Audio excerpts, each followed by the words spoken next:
Hello everyone, welcome to my YouTube channel. आज हम करेंगे क्लास 9 का chapter 3 the world of number की एक्सरसाइजेस एंड अब चैप्टर एक्सरसाइजेस क्वेश्चन नंबर 14। ठीक है, तो क्वेश्चन है three rational number x y z satisfy x plus y plus z is equal to zero and x y plus y z plus z x is equal to zero.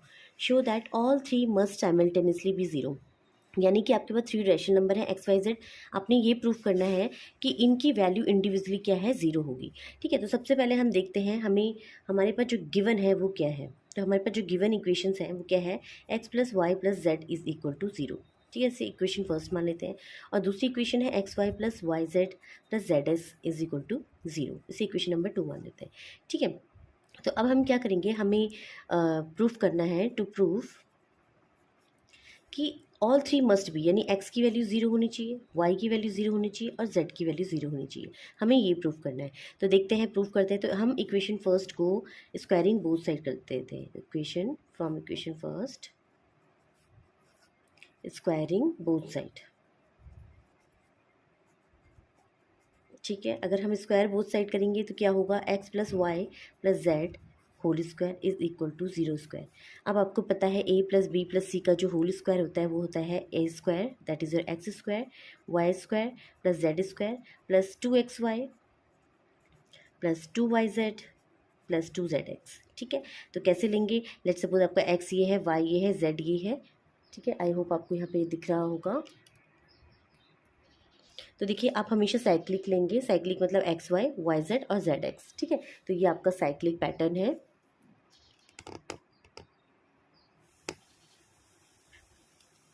ठीक है, तो देखिए ये is equal to zero. अब हमारे पास देखिए यहाँ पे क्या है, आपके पास यहाँ पे कॉमन ले लेते हैं, ये x plus y plus z whole square is equal to, इसको एज इट इज़ लिख लेते हैं, x square plus y square plus z square. अब देखिए, अगर हम इसमें टू कॉमन ले लें तो हमारे पास टू कॉमन ले लिया, हमारे पास बचा x square x y plus y z plus z x. ठीक है, अब देखिए इक्वेशन 2 हमारी क्या है, ज़ीरो, यानी इस वाले पोर्शन की जगह मैं ज़ीरो रख सकती हूँ। तो मेरे पास बचेगा x square y square plus z square plus two into zero. Next step में x plus y plus z whole square, x square plus y square plus z square.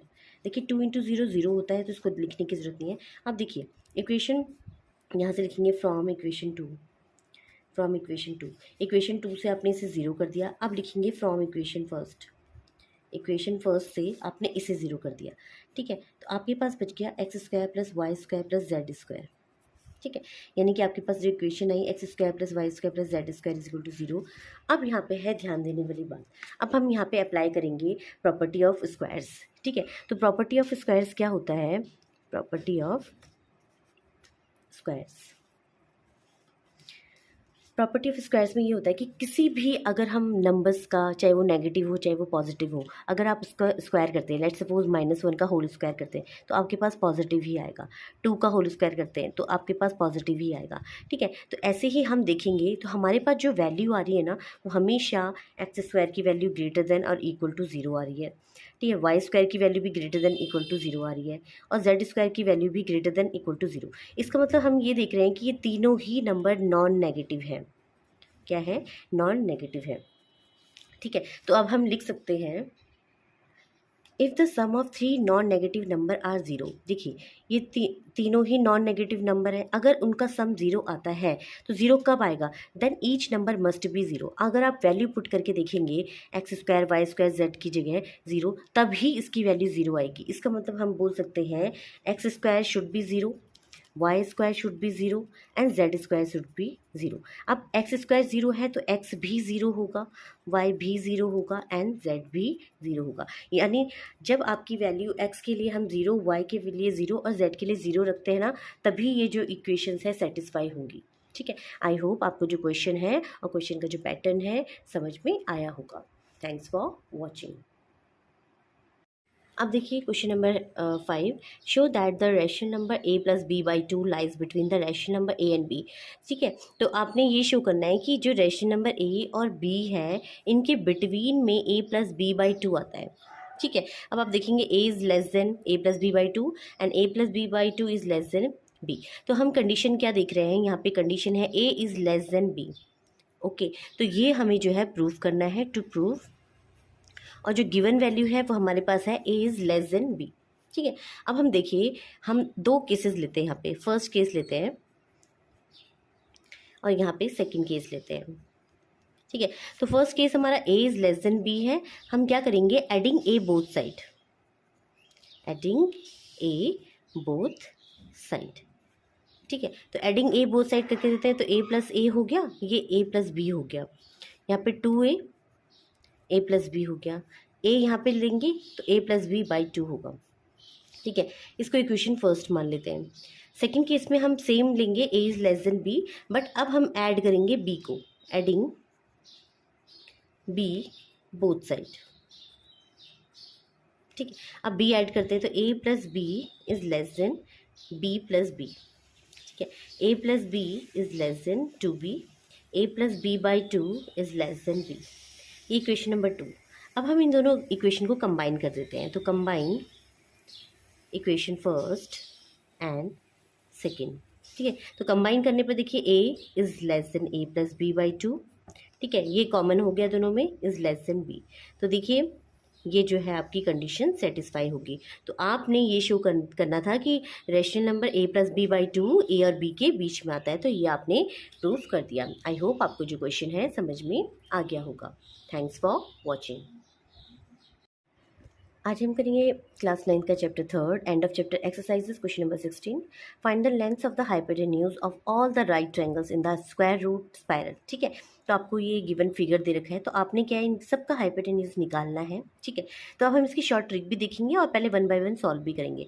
तो मैं पहले फर्स्ट ट्रायंगल के लिए देखती हूँ। तो फर्स्ट ट्रायंगल के लिए आपका ये जो है, देखो ये 90 डिग्री एंगल है, तो ये आपका बेस हो गया और ये आपका परपेंडिकुलर हो गया। ठीक है, और ये आपका हाइपोटेन्यूज। तो इस वाले फर्स्ट ट्रायंगल में अगर हम निकालें, तो फर्स्ट ट्रायंगल में आपका कैसे निकलेगा, तो कैसे निकलता है, आप इसको नेमिंग कर दीजिए ABC। ठीक है, तो आप लिख लीजिए BC square AB square plus AC square. ये आप पाइथागोरस थ्योरम का यूज़ करके सॉल्व कर रहे हैं। तो AB आपका 1 square plus 1 square, that is your 2। ठीक है, तो आपका BC जो आ जाएगा √2 आ जाएगा। तो ये वाला जो लाइन हो गया BC √2। अब अगेन आप नेक्स्ट उसमें सॉल्व करेंगे, तो ABCD लिख लीजिए, E लिख लीजिए, F लिख लीजिए। ठीक है, अब सेकंड ट्रायंगल की बात करें, तो सेकंड ट्रायंगल में हमारे पास क्या आ जाएगा, इस हाइपोटेन्यूज को निकालेंगे तो आपके पास आ जाएगा CD square. CD square means BC square plus BD square. ठीक है, तो आपने क्या है, यहाँ पे भी पाइथागोरस थ्योरम लगाई है। तो अब देखिए BC square means 1 square, BC square means √2 का होल स्क्वायर प्लस BD आपका 1, तो √2 मतलब 2 + 1 दैट इज़ योर 3। तो CD आपका √3 आ जाएगा। ठीक है, तो हम अगर देखें तो फर्स्ट में हमारे पास 1 1 था। ठीक है, तो 1 1 में हमारे पास क्या आया, √2 आया।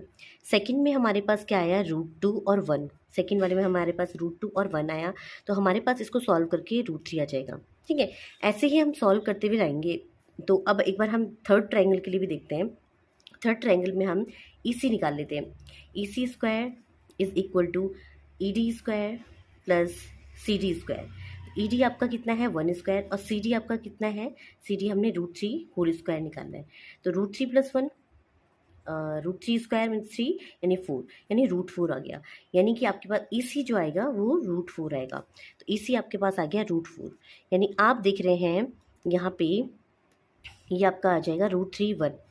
अब अगर आप देखें ये nth टर्म के लिए लिखें, तो nth टर्म मतलब आपका यहाँ पे √n आना चाहिए, 1 आना चाहिए। अब आप क्या देख रहे हैं, ये 1 है तो ये 2 है, ये 2 है तो ये 3 है, ये 3 है तो ये 4 है। यानी अगर आप देखें तो ये आपके पास √n + 1 आ जाएगा। ठीक है, अब आप सब सॉल्व करने की ज़रूरत नहीं है। अब आप बहुत ईजिली क्या है, √4 1 यानी यहाँ पे आपका √5 आ जाएगा, यहाँ पे √5 1 यानी यहाँ पे आपका √6 आ जाएगा, √6 1 यहाँ पे आपके √7 आ जाएगा, √7 1 यहाँ पे √8 आ जाएगा। यानी √n + 1, √8 8 + 1 यानी √9। ठीक है, √9 n + 1 √10, √10 n + 1 दैट इज़ √11। ठीक है, अब जिनके स्क्वायर रूट आपको पता है, आप 2 इसको लिख लीजिए, √9 का 3 होता है। ठीक है, आई होप आपको जो मेथड है और शॉर्ट ट्रिक है समझ में आ गई होगी। Thanks for watching.